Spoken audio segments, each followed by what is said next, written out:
Bonsoir et bienvenue à tous. Je suis Matteo Rossi, et comme chaque soir, je viens vous offrir une histoire douce et enveloppante pour vous accompagner vers le sommeil.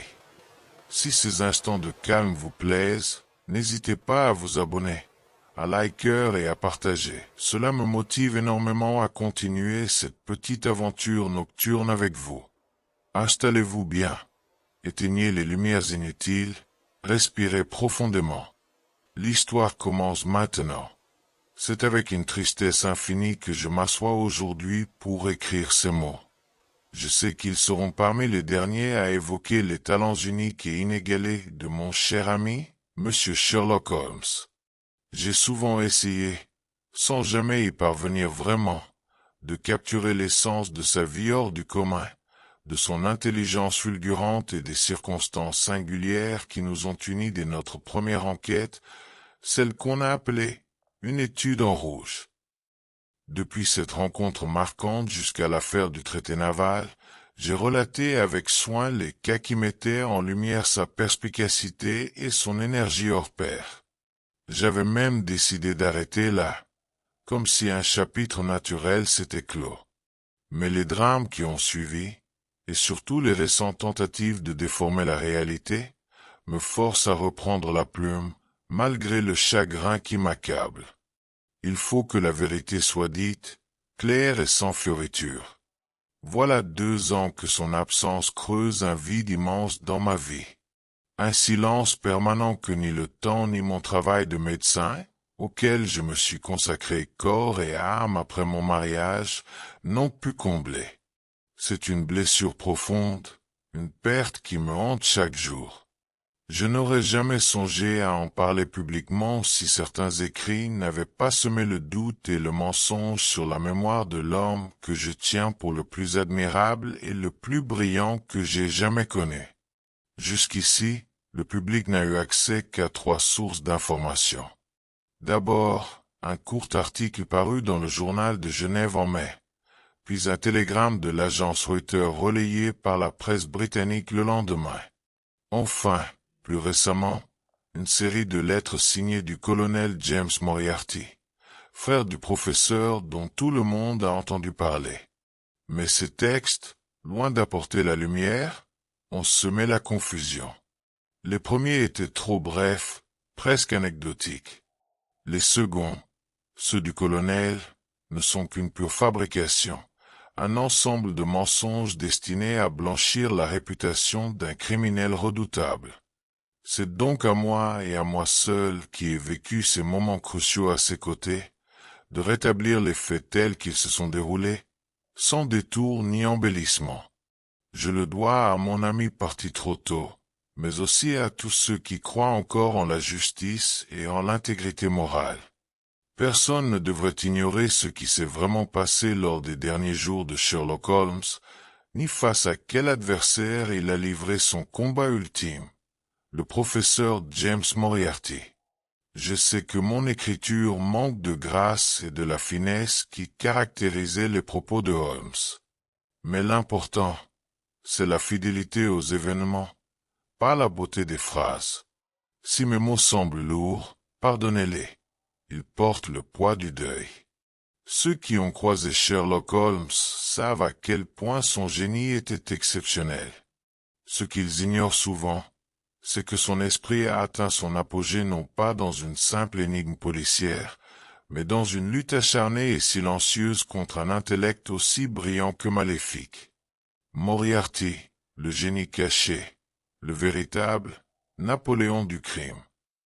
Il était inévitable que ces 2 forces opposées, l'une au service de la vérité, l'autre des ténèbres, finissent par s'affronter dans un duel dont l'issue ne pouvait être que tragique. Si je commence par ces réflexions, c'est pour vous préparer à ce qui suit. N'attendez pas une enquête classique avec des indices alignés et un triomphe éclatant du raisonnement. Non, ce que je vais vous raconter est l'histoire d'une chasse mortelle, d'une traque où chaque mouvement rapprochait Holmes d'un destin inéluctable. C'est peut-être justement pour cette raison qu'elle reste la plus marquante de toutes. Mon lien avec Holmes remontait à loin, mais mon mariage et mon installation en tant que médecin généraliste avaient espacé nos rencontres. Ces dernières années, je n'avais plus consigné que 3 ou 4 affaires en 1890. Je suivais de loin ses exploits via les journaux, comme cette mission délicate pour le gouvernement français durant l'hiver et le printemps 1891. 2 courtes lettres de Narbonne puis de Nîmes m'avaient laissé penser qu'il resterait longtemps là-bas. Aussi fus-je stupéfait et inquiet de le voir surgir chez moi le soir du 24 avril. Je terminais mes consultations, savourant un rare moment de tranquillité, quand la porte de mon cabinet s'ouvrit à la volée. Sherlock Holmes entra, le visage blême, épuisé. Sa silhouette élancée semblait encore plus tendue, son teint presque spectral. « Oui, je me suis un peu surmené, Watson, » dit-il en devinant mon regard inquiet. « Ces derniers temps ont été intenses. Puis-je fermer vos volets ?» Sans attendre, il fit le tour de la pièce, claqua les persiennes et tira les verrous avec une précision maniaque. La lampe unique jetait une lumière jaunâtre qui soulignait ses traits creusés. « Vous avez peur de quelque chose ?» demandai-je. « En effet. »« De quoi ?»« De fusils à air comprimé. » Je le fixai, abasourdi. Holmes, toujours si maître de lui, parlait avec un sérieux absolu. « Mon cher Watson, vous me connaissez. Je ne m'alarme pas pour rien. Mais il serait stupide d'ignorer un péril quand il plane au-dessus de soi. » Il s'assit, alluma une cigarette et aspira profondément la fumée comme pour se calmer. Moriarty est l'incarnation du génie perverti. Le Napoléon du crime, vraiment. Né dans une famille respectable, doté d'un cerveau exceptionnel. Mais cette ombre, on lui l'a entraîné vers les ténèbres. Il ne touche jamais aux actes lui-même. Il dirige une armée invisible. Un vol, un chantage, un assassinat. Tout passe par son organisation. Si un pion tombe, l'argent et les avocats interviennent. Le maître reste intouchable. Je frissonnai. Pendant ces 3 mois, ce fut un duel sans merci. Il devinait mes pièges, je déjouais les siens. Mais il a commis une petite erreur. J'ai tiré ce fil, et le filet se resserre. Dans 3 jours, tout sera fini. Il se rassit, sembla se détendre un instant. Puis, ce matin, alors que j'étais chez moi, la porte s'est ouverte, et Moriarty est entré. J'ai sursauté. Il s'est avancé, m'a observé avec un regard glacial. Grand, maigre, front haut, yeux profonds et fixes, tête légèrement oscillante comme un serpent. « Vous avez moins de développement crânien que je ne l'imaginais, » m'a-t-il dit. Il avait remarqué mon revolver dans ma poche. Holmes poursuivit son récit. L'échange fut froid, précis. Moriarty énuméra les dates où Holmes l'avait gêné, depuis janvier. Il lui demanda d'abandonner. Holmes refusa. Il ne peut y avoir qu'une issue. Conclut Moriarty. Vous êtes seul contre une organisation. Vous serez écrasé. Holmes resta inflexible. Moriarty partit en disant qu'il avait tenté l'impossible. Le silence retomba. Holmes me regarda. 3 jours, Watson. Seulement 3 jours. Et ensuite, peut-être la paix. Mais dans ses yeux, je lus l'ombre d'un pressentiment. Cette nuit-là marqua le début de la fin. Dormez bien maintenant. Laissez cette histoire vous emporter doucement vers le repos. À demain pour une nouvelle aventure, ou peut-être pour le calme. Bonne nuit. Vaincre. Mais sachez que si vous parvenez à ma perte, je vous entraînerai dans la vôtre. Holmes répondit avec calme. J'accepterai volontiers ce prix si je savais que la société serait ainsi débarrassée de vous. Alors, Moriarty quitta la pièce courbée, balançant sa tête sinistrement. Holmes conclut après un silence. C'était une rencontre singulière, Watson. Il y avait dans ce propos une sincérité froide qui vous glaçait. Vous me demanderez pourquoi je n'ai pas réclamé la protection de la police. Sachez que jamais on ne pourra relier directement ses agents à lui. Et en vérité, ce n'est pas lui qui frappera. Ses hommes s'en chargeront. Je l'interrogeai vivement. Vous avez déjà subi leurs attaques? Il hocha la tête. Aujourd'hui même, vers midi à l'angle de Banting Street et Welbeck Street, une voiture lancée à toute allure faillit m'écraser. Je l'évitai de justesse. Plus tard, un pavé tomba d'un toit et se brisa à mes pieds. On me dit que le vent l'avait renversé. Pure invention. Je pris un cas. Mais à peine avais-je quitté la voiture, qu'un malandrin m'assaille avec un gourdin. Je l'ai mis hors de combat et la police l'a arrêté. Mais jamais on ne reliera ces dents cassées au paisible professeur de mathématiques qui corrige ses élèves. 2 rues plus loin. Voilà pourquoi en arrivant chez vous, j'éclosai et choisis de m'esquiver par le jardin. Je restais saisi d'admiration et d'effroi devant ce récit. Mon ami si calme énumérait des incidents qui, suffit à glacer le sang de tout autre. Vous resterez ici cette nuit? Demandai-je.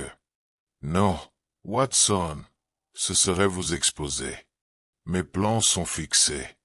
Je ne suis plus indispensable à l'arrestation, mais ma présence sera nécessaire pour le procès. Je dois disparaître pour quelques jours. Venez avec moi, vous jouerez un rôle essentiel. Il me donna alors ses instructions précises pour le départ du lendemain. Envoyer les bagages à Victoria sans adresse, choisir un cas au hasard, se rendre à Luther Arcade, passer à 9h01 dans une voiture discrète et retrouver Holmes au train continental.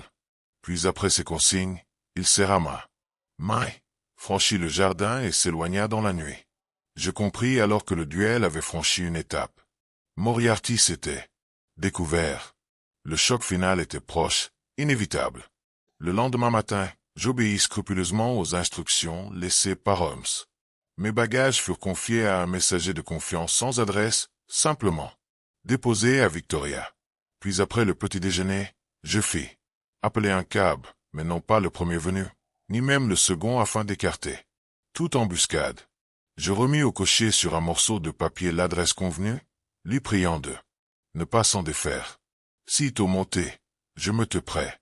Et à l'instant où la voiture s'arrêta à l'entrée de l'air arcade, je réglai ma course et me lança à vive allure dans la galerie.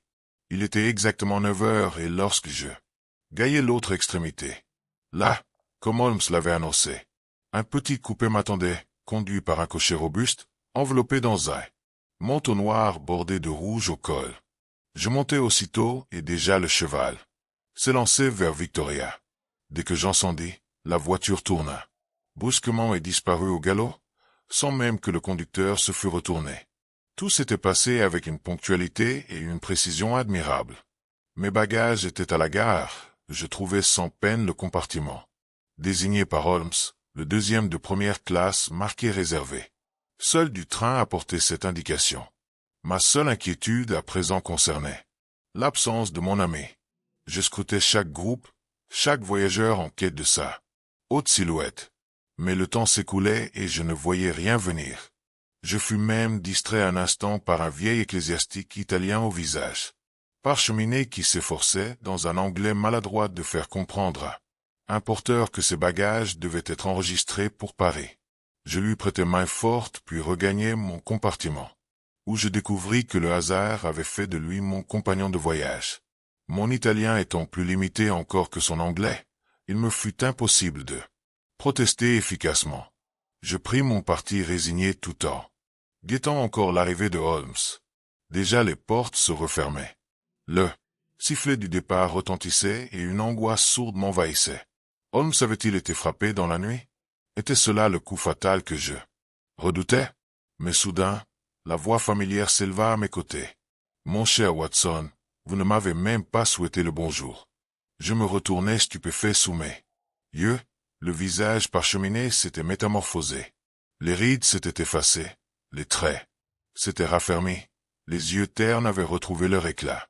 L'instant d'après, le masque retomba et le vieil ecclésiastique reprit place. « Holmes, m'écriai-je. »« Chut !» souffla-t-il. La voix basse. « Là, prudence reste de mise. Nos ennemis sont à nos trousses. » Jetant un coup d'œil par la fenêtre, il ajouta aussitôt. « Regardez là au bout du quai, Moriarty. » En personne. Je vis alors un homme grand, pressant la foule avec violence, levant le bras pour arrêter le train. Déjà la locomotive s'ébranlait et en un instant nous étions hors de la gare, laissant notre ennemi derrière nous. Holmes éclata à rire, contenu puis ôta calmement sa soutane, son chapeau à large bord qu'il rangea dans un sac de voyage. « Nous avons froué le filet, » dit-il avec gaie. « Mais je crains que la partie ne soit pas terminée. » Je l'interroguai avec inquiétude. « Croyez-vous qu'il parviendra à nous suivre? » « Sans aucun doute. Ne vous y trompez pas, Watson. Cet homme n'est pas inférieur à moi. Si j'étais à sa place, je n'aurais pas renoncé. J'aurais pris un train spécial et je nous aurais rattrapés au prochain arrêt. Pourquoi pensez-vous qu'il agirait différemment? » Ces paroles m'oppressèrent. Nous n'étions pas les chasseurs, mais les proies. Holmes, imperturbable, poursuivit. « Ce train s'arrête à Canterbury et la correspondance avec le bateau ménage toujours un délai d'un quart d'heure. Ce laps de temps suffira pour que Moriarty nous rejoigne. Mais enfin, ne pourrions-nous pas le faire arrêter sur place? » m'écriai-je. « Inadmissible, » répondit-il vivement. « Nous attraperions le gros poisson. Certes, mais les petits s'égailleraient dans 3 jours à peine. Nous les tenons tous. Une arrestation prématurée ruinerait l'œuvre de plusieurs mois. Non, il faut agir autrement. Nous descendrons à Canterbury et nous prendrons une route de traverse pour New Haven. Pendant que Moriarty surveillera nos bagages à Paris, nous filerons en Suisse par Luxembourg et Bâle. » Ainsi fut décidé le stratagème à Canterbury. Nous descendîmes et en nous tenant à l'écart, nous vîmes quelques instants plus tard une machine lancée à toute allure passer dans un fracas de ferraille. C'était le train spécial. Holmes, les lèvres pincées, observa le panache de fumée disparaissant au loin. « Vous voyez, Watson? J'avais raison. Il est à nos trousses et s'il nous avait rejoints, il ne fait nul doute qu'il m'aurait attaqué sans hésitation. Puis, avec le plus grand calme, il se tourna vers moi. Mais pour l'heure, déjeune. Que nous nous affamions jusqu'au buffet de New Haven. » Je restai frappé par ce contraste. Lui, traqué par le plus redoutable criminel de son temps, demeurait imperturbable, plaisant presque, tandis que je sentais, à chaque minute, l'étau se resserrait autour de nous. Nous quittâmes Canterbury à l'heure convenue et gagnâmes New Haven. Puis le soir même, nous traversâmes la Manche. De là, nous payèrent le train vers Bruxelles, où nous passa 2 jours. Holmes paraissait singulièrement serein, presque gai, comme si cette fuite éperdue n'était pour lui qu'un divertissement, une joute de plus d'un. Ce duel d'intelligence. Pourtant, je le voyais à chacun de nos déplacements observer les passants, sonder chaque visage comme s'il attendait de voir surgir la haute silhouette de son adversaire. Après Bruxelles, nous nous rendîmes à Strasbourg. Le lundi soir, en arrivant à notre hôtel, Holmes se hâta d'ouvrir un télégramme qui l'y attendait. Réponse à celui qu'il avait adressé aux autorités londoniennes. Je l'observais tandis qu'il décachetait la dépêche.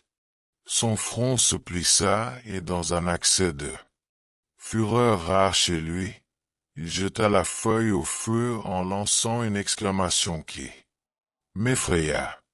Je m'en doutais, s'écria-t-il. Il leur a échappé. Maury, soufflai-je. Oui, Watson, ils ont capturé toute la bande, mais le chef, l'âme même de l'organisation, leur a glissé entre les doigts. Et pourquoi? Parce que j'avais quitté l'Angleterre. Personne là-bas n'était capable de lutter contre lui. Je croyais avoir mis la partie entre leurs mains. Je me suis trompé. Il demeura un moment silencieux, le regard perdu dans le foyer où brûlait encore le télégramme. Puis se tournant vers moi, il reprit plus doucement. Vous feriez mieux de rentrer en Angleterre, Watson. Entrez vous laisser seul. Jamais. Réfléchissez, mon ami. Moriarty a perdu son empire. Il est un homme craqué, condamné s'il revient à l'ordre.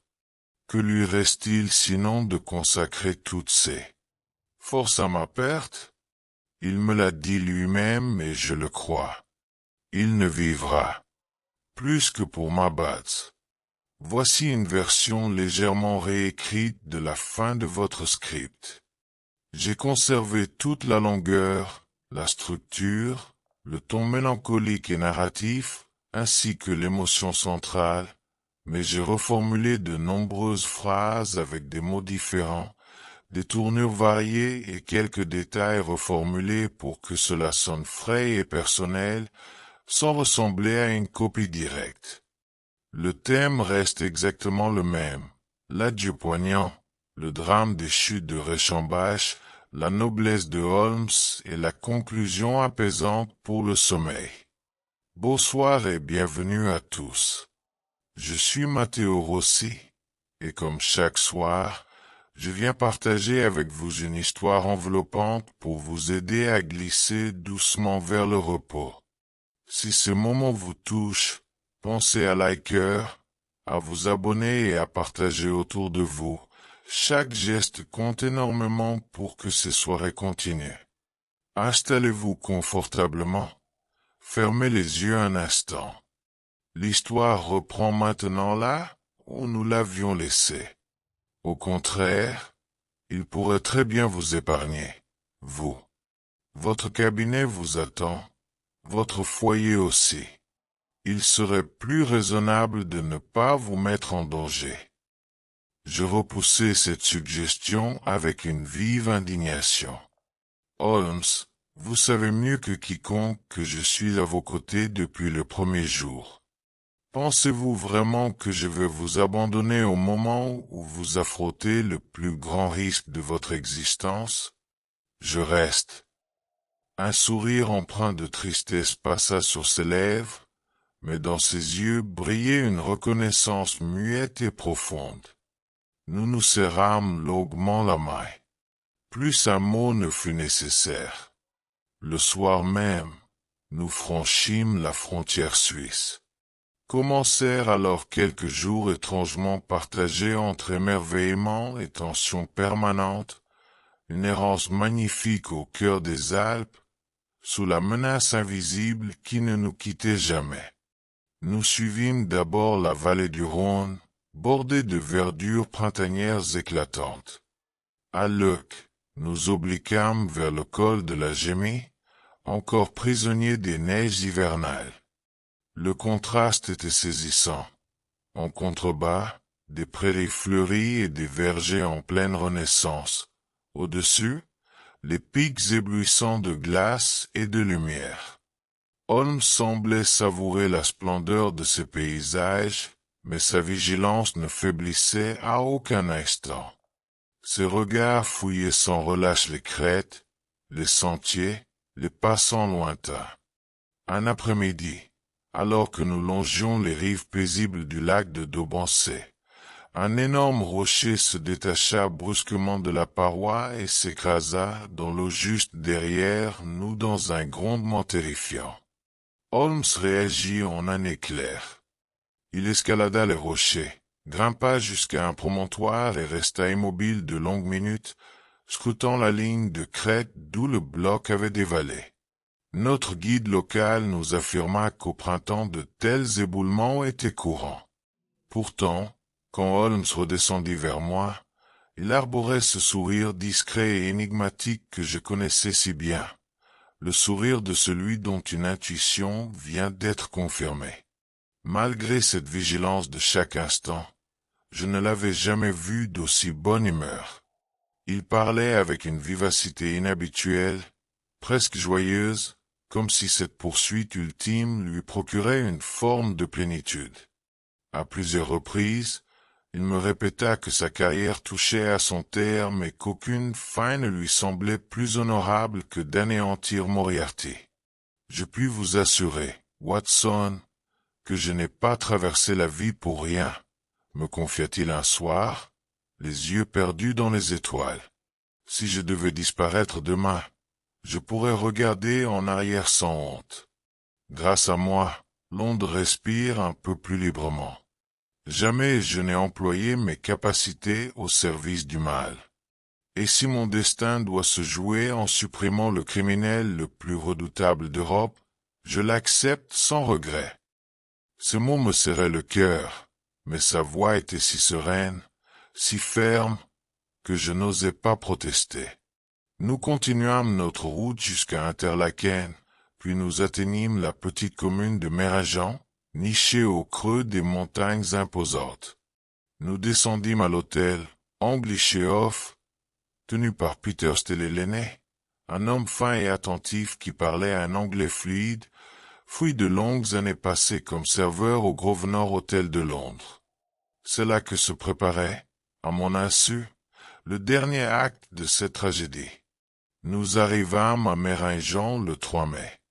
Le lendemain, sous les conseils chaleureux de notre hôte, nous décidâmes de monter passer la nuit à Rosan-Louis. Avant d'y parvenir, il nous suggéra vivement de faire un détour par les célèbres chutes de Reichenbach, dont la puissance, disait-il, méritait bien une halte. Nous partîmes donc dans l'après-midi, le cœur léger sous le soleil printanier, même si je sentais toujours chez Holmes cette attention aiguë qui ne le quittait plus. Vers le milieu de la montée, nous atteignîmes la bifurcation menant aux cascades.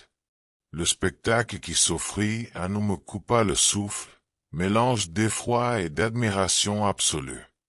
Le torrent, grossi par la fonte des neiges, se jetait avec une violence inouïe dans une gorge étroite et profonde. L'eau bondissait en un jet furieux, heurtait les parois noires et lisses, puis disparaissait dans un bassin écumant d'une profondeur insondable.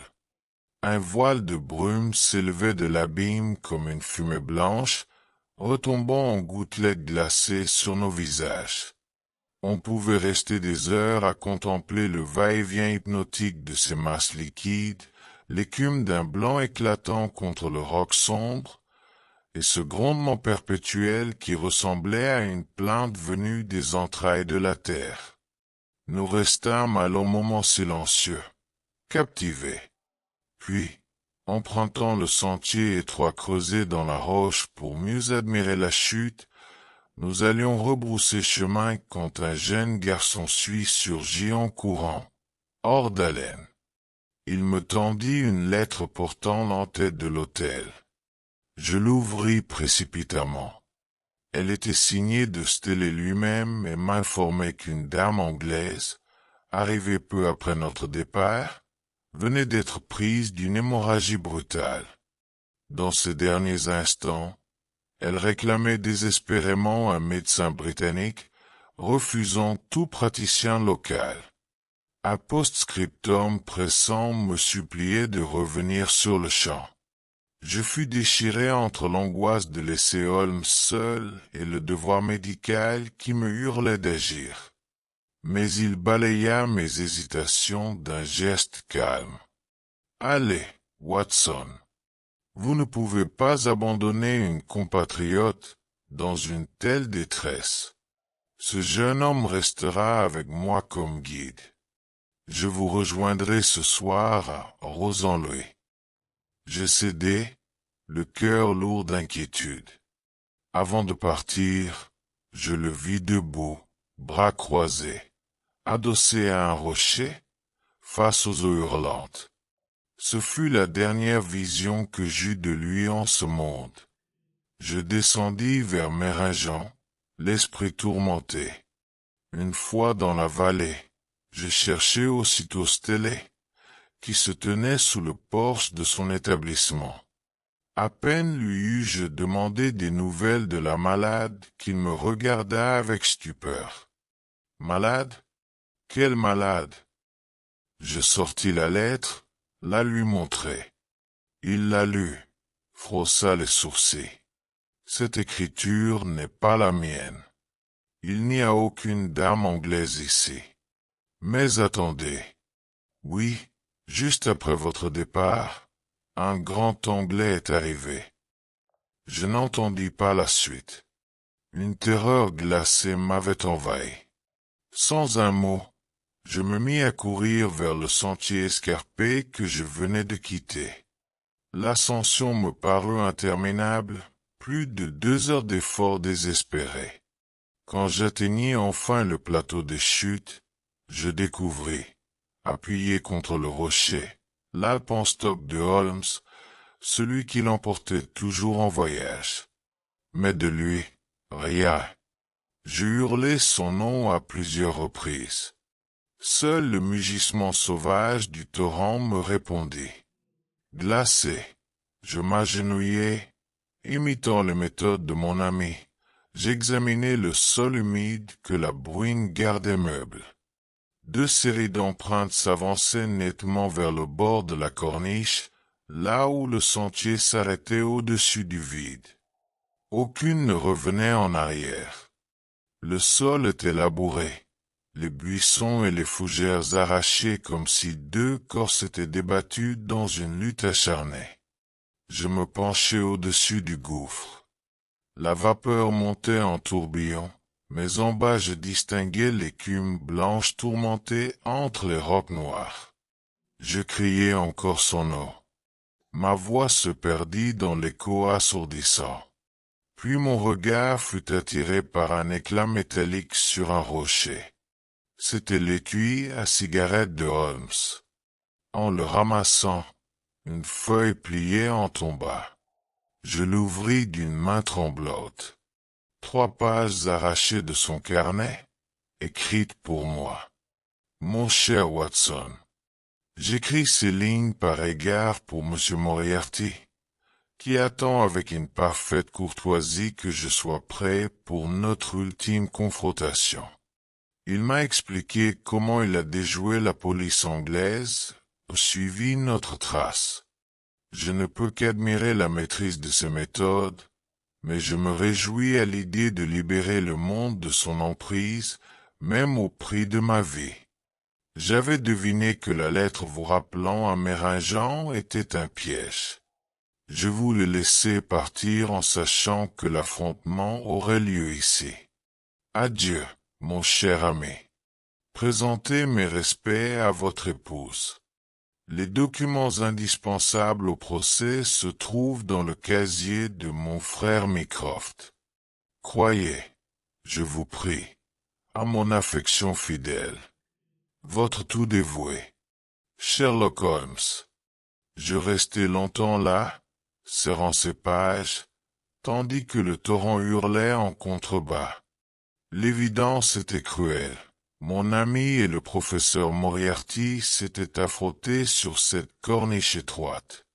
Ils avaient basculé ensemble, enlacés dans un combat sans merci, emportés par l'abîme. Je demeurai figé au bord du précipice, le cœur déchiré par une douleur indicible. Tout autour de moi portait la trace du drame, le bâton fidèle, les empreintes menant au vide, la terre bouleversée, les végétaux arrachés, et surtout ce message si calme, si digne, écrit d'une main qui ne tremblait pas. Je relus ces lignes jusqu'à ce que les mots se brouillent sous mes larmes. Je compris alors qu'il n'avait jamais nourri d'illusions. Dès notre départ de Londres, Holmes avait pressenti que cette rencontre serait fatale et qu'elle se terminerait par une chute commune. Il avait accepté cette issue avec une sérénité qui me bouleversait encore aujourd'hui. Si je puis débarrasser la société de cet homme, je n'aurais pas vécu en vain. Je restai encore un moment autour des chutes, appelant son nom dans un espoir absurde. Mais seul le cri incessant de l'eau me revenait. Enfin, brisé, je redescendis vers Meiringen, les jambes lourdes, l'âme plus lourde encore. Le jeune guide avait disparu. Je ne le revis jamais. Je suis convaincu qu'il faisait partie du réseau de Moriarty, placé là pour isoler Holmes et le conduire au lieu choisi pour le duel. L'hôtelier Stellé écouta mon récit avec consternation. Nous savions tous deux qu'il était vain d'espérer retrouver les corps. Le gouffre était trop profond, les eaux trop violentes. Les autorités suisses confirmèrent plus tard mes observations. Les experts dépêchés sur place ne laissèrent aucun doute. Une lutte violente avait eu lieu au bord même de la corniche. Deux hommes avaient basculé ensemble dans la cataracte. Ainsi disparurent, dans le même instant, le criminel le plus dangereux et le détective le plus exceptionnel de leur époque. On ne revit jamais le jeune guide, ce qui renforça l'idée qu'il appartenait à l'organisation Moriarty. Quant au reste du réseau, le piège patiemment tissé par Holmes, les preuves accumulées et retrouvées dans le casier indiqué à son frère Mycroft suffirent à le démanteler. Le procès put avoir lieu, et l'empire criminel s'effondra. Mais le maître avait disparu dans les flots, et le monde était désormais privé de l'esprit qui avait su l'égaler. Je me souviens de mon retour en Angleterre, écrasé de solitude.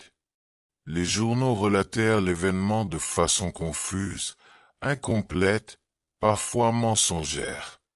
Certains osèrent même insinuer que tout cela n'était qu'une fable. C'est pour répondre à ces doutes, pour protéger la mémoire de mon ami, que j'ai tenu à rédiger ce récit aujourd'hui. Personne d'autre que moi ne connaît la vérité sur ce qui s'est passé aux chutes de Reichenbach. Je revois encore son écriture précise et assurée sur ses feuillets humides. Pas une hésitation, pas une rature, comme s'il avait écrit au coin du feu à Baker Street. Sa pensée restait limpide, sa résolution absolue. Il savait ce qu'il attendait et il l'accueillait sans peur. C'est cette sérénité souveraine, plus encore que son génie, qui fait de lui un homme hors du commun. Depuis ce jour, un vide irréparable s'est installé dans ma vie. Parfois, quand j'entre dans mon cabinet, il me semble encore voir la porte s'ouvrir et sa haute silhouette apparaître, le regard pétillant, le sourire légèrement moqueur aux lèvres. Mais ce n'est qu'une illusion fugitive. La réalité, implacable, c'est que Sherlock Holmes repose pour toujours au fond de cet abîme, enlacé à son ennemi mortel.